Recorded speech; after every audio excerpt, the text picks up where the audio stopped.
Los saludo con mucho gusto y damos inicio a nuestra cápsula informativa número 2.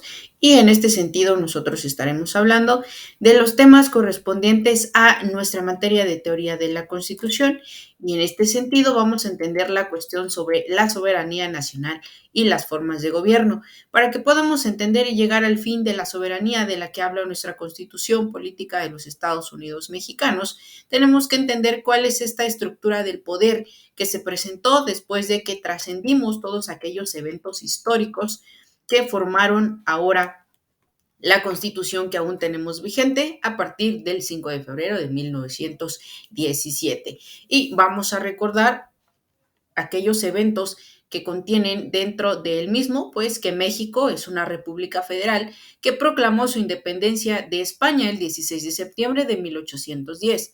El régimen republicano, democrático, representativo, federal se estableció en la Constitución de 1824. La Constitución actualmente en vigor fue aprobada por el Congreso el 5 de febrero de 1917.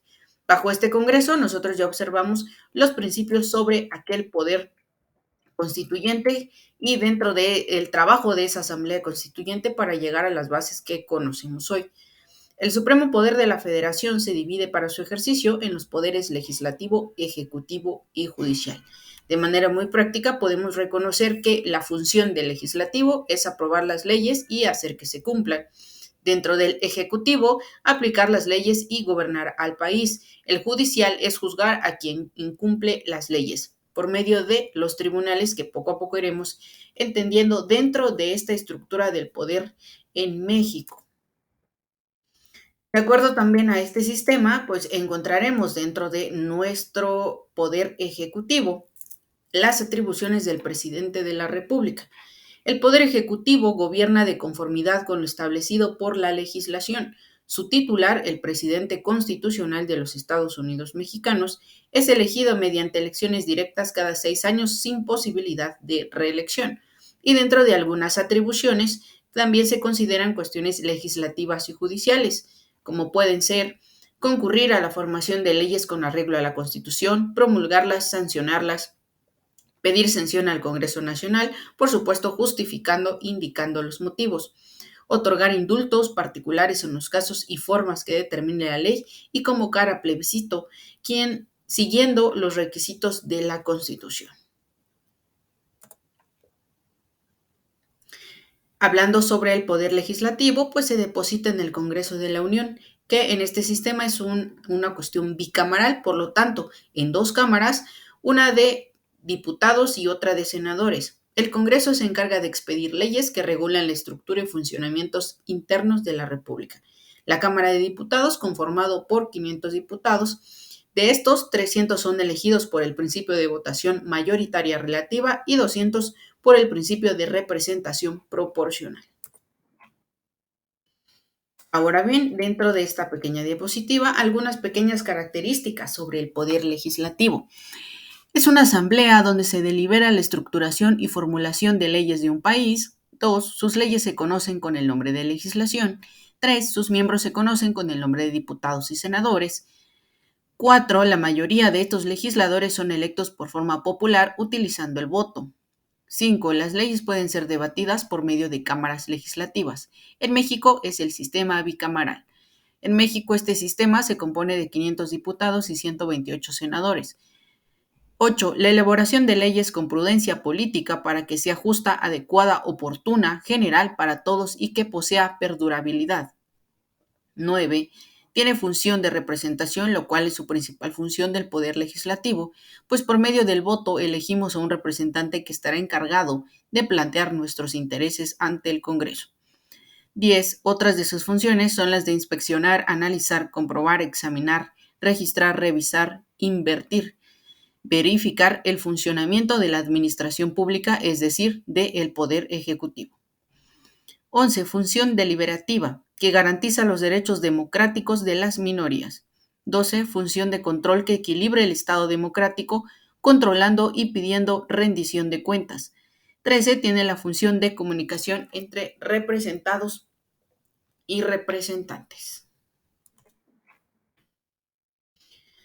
Ahora bien, esta sección sobre el Senado de la República pues está integrado por 128 senadores. La senaduría de primera minoría es asignada al partido político que por sí mismo ocupa el segundo lugar en número de votos en la entidad de que se trate.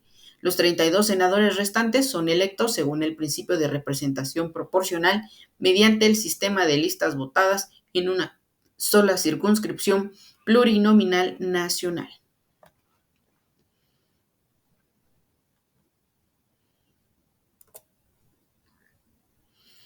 Pasamos a la tercera clasificación reconocida, que es el Poder Judicial. Y dentro del Poder Judicial de la Federación está encargado de vigilar el cumplimiento de la Constitución y las leyes, al efecto preservar que la Constitución sea la ley suprema y que no la haya ley o norma que la contradiga. La Suprema Corte de Justicia de la Nación, que es el máximo tribunal en México, también resuelve controversias entre la federación y las entidades federativas. Recordemos que también uno de los principios constitucionales establecidos en el artículo 133 es precisamente sobre la supremacía constitucional. Ahora bien, de las características extraídas del Poder Judicial Federal, pues uno, cuando ejerce la función vigilante de la Constitución del Poder Judicial, se coloca en una relación política de poder a poder con las demás autoridades del Estado, federales y locales. La función primordial del control constitucional es la de proteger y preservar el orden constitucional de manera directa e inmediata, mientras que a través de la función judicial, el juez se encargará de aplicar la legislación ordinaria para resolver el conflicto planteado, sin que tenga por objetivo principal el salvaguardar el régimen constitucional. El Poder Judicial, al ejercer la función constitucional, se constituye en un organismo tutelar del orden, a diferencia de cuando realiza la función judicial, ya que se le concibe con el carácter de autoridad jurisdiccional, desempeñándose como mero juez que simplemente resuelve un conflicto jurídico que se presente. Ahora bien, de acuerdo a este reconocimiento sobre la parte del Poder Judicial, pues en esta pequeña diapositiva encontraremos al Tribunal Electoral, Suprema Corte de Justicia de la Nación, Consejo de la Judicatura Federal, tribunales colegiados de circuito, tribunales unitarios de circuito y los juzgados de distrito. Cuando una autoridad actúa en contra de lo que se dicta la Constitución o el Poder Legislativo, expide una ley contraria a ella, el agraviado recurre al juicio de amparo para impedir los presuntos efectos violatorios, recurso judicial que es examinado por las estructuras que integran el Poder Judicial.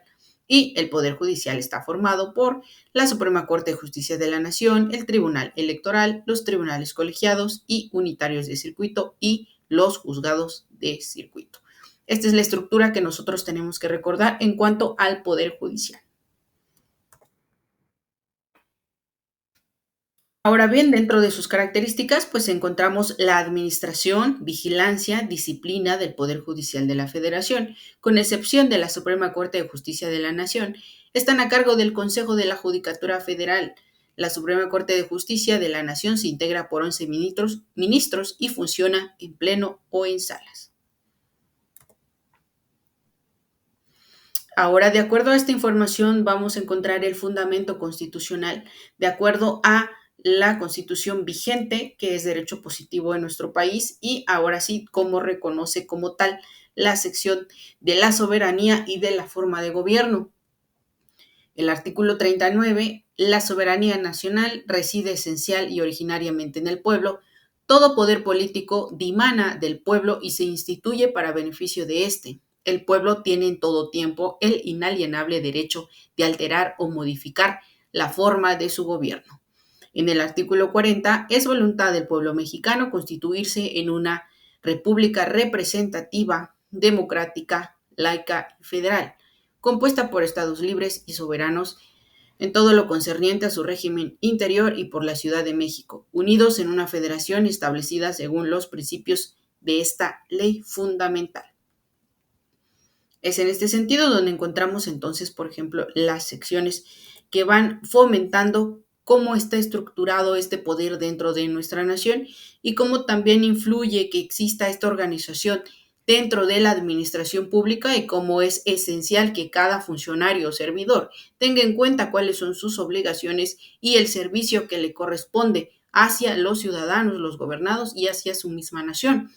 El artículo 41 nos recuerda que el pueblo ejerce su soberanía por medio de los poderes de la Unión en los casos de la competencia de estos y por los de los estados y la Ciudad de México, en lo que toca a sus regímenes interiores en los términos respectivamente establecidos por la presente Constitución Federal y las particulares de cada estado de la Ciudad de México, las que en ningún caso podrán contravenir las estipulaciones del Pacto Federal.